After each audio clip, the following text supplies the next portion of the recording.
Dès les premières pages du chapitre 28 de Boruto To Blue Vortex, on comprend que Boruto vient de débloquer un cheat code IRL, son nouveau sabre est complètement craqué. L'arme amplifie non seulement sa puissance, mais fait aussi réapparaître son Kama pour la première fois depuis le time skip. Et pendant que Boruto monte en level, une menace plane. Himawari pourrait mourir si tout déraille. Bref, installez-vous, ça va partir très vite.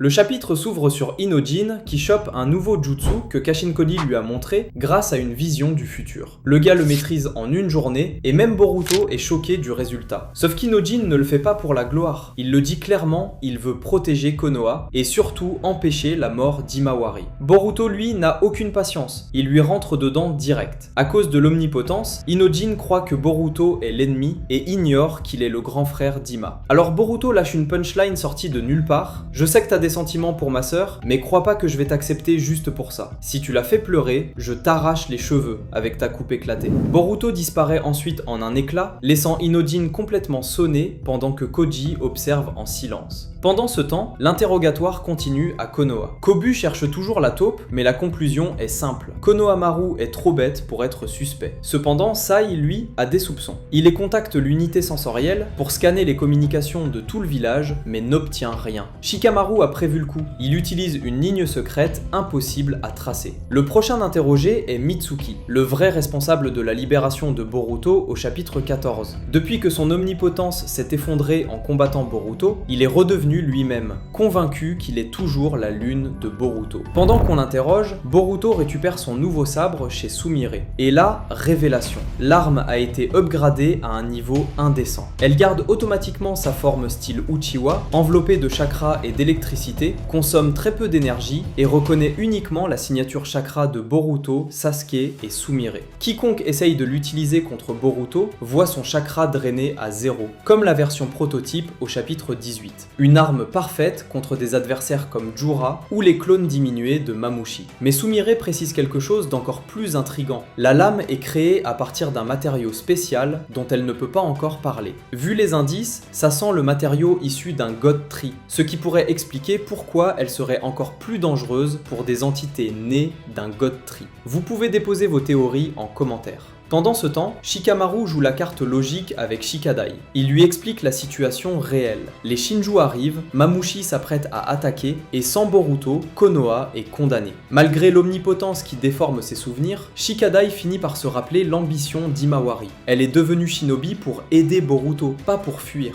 Finalement, il accepte de rejoindre la mission. Inojin, lui, confronte Kashin Cody. « Pourquoi tu nous donnes que des morceaux du futur ? Dis tout !» Et Cody balance une vérité terrifiante. Le futur s'effondre dès qu'on le raconte. Une vision expliquée devient un nouveau point de rupture. Il prend l'exemple d'Inojin lui-même. S'il avait su qu'il devait mourir pour sauver Himawari, il aurait hésité. Et son hésitation aurait empêché l'éveil d'Hima et du pouvoir du Kyuubi, condamnant tout le monde. Koji ne donne que des fragments pour éviter de casser la timeline idéale. Et même lui ne sait si ses choix sont les bons tant qu'ils ne se réalisent pas. Il montre alors un futur où Eida se transforme en arbre et Himawari meurt dans les bras d'Inojin. Avec ça en tête, Inojin active son nouveau jutsu, la formation de transmission mentale. Une sorte de réseau télépathique qui utilise les vibrations uniques de chaque être humain pour communiquer et localiser. Ce système permet de contourner les techniques des Shinju et des Otsutsuki qui camouflent leur chakra.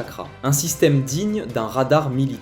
Shikamaru, grâce à ça, dirige toute la défense du village comme un joueur de shogi géant. Et pour la première fois depuis longtemps, Konoha devient littéralement son plateau de jeu. Mais la situation bascule trop vite. Mamushi n'arrive pas dans quelques jours comme prévu, il débarque immédiatement. Eida panique. Daemon promet de la protéger. Mais on a déjà vu le futur. Eida finit transformée en arbre. Même Daemon pourrait échouer si Mamushi, divisé, devient incapable d'émettre de mauvaises intentions, rendant le pouvoir de Daemon inutile.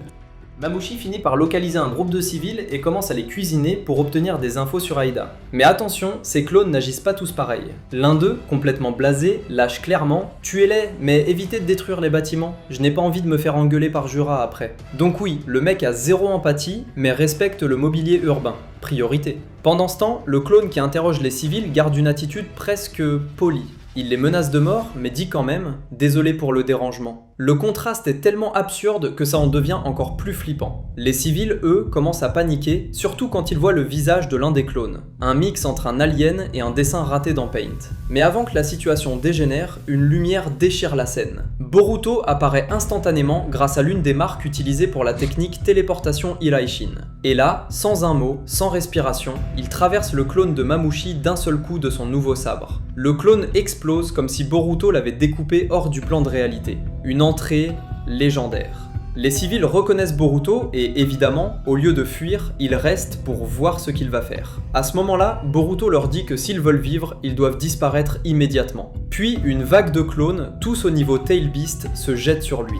Boruto en tranche autant qu'il peut, mais le nombre finit par le submerger. Une attaque combinée de feu s'abat sur lui, alors il réactive son Kama pour l'absorber. Il avoue ne plus être habitué à la sensation étrange de ce pouvoir qu'il n'a pas utilisé depuis des années. Et comme il a passé un pacte avec Momoshiki récemment, ça pourrait devenir un énorme risque. C'est ici que démarre le combat le plus tactique de tout Boruto. La suite pourrait même dévoiler l'œil pur qui serait un counter parfait contre Mamouchi.